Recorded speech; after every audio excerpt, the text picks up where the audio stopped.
Is there a difference between patenting for a design and patenting for functionality? What's the line between the two? It's a wonderful question. Basic answer is when you're looking for protection on the way something looks alone, seek design patents. If you're looking to protect functionality, what something does, how it works, that's a utility patent. So, so two very different things. What are you trying to protect?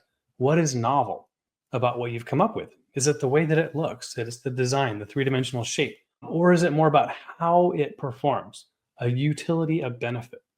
Now, it is possible for you to have both. I mean, I'm thinking about like a handle for a door, right? A door handle. Sure, it's got a certain aesthetic, a look and a feel to the handle.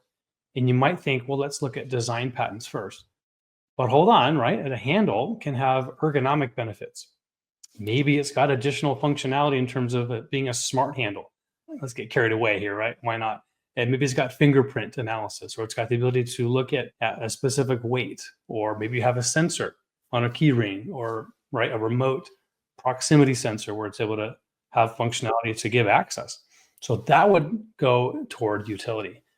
I generally will advise clients to go for a utility patent first because what's beautiful is once you submit all the drawings, the written description that's required for a utility application, you can then later go back and claim design aspects before the parent utility is granted. So it gives you a lot more time to go to market, test out those door handles, and see which one is best suited, best for the market, and is selling the best. Now go get a design patent, so long as you haven't had that parent application grant yet.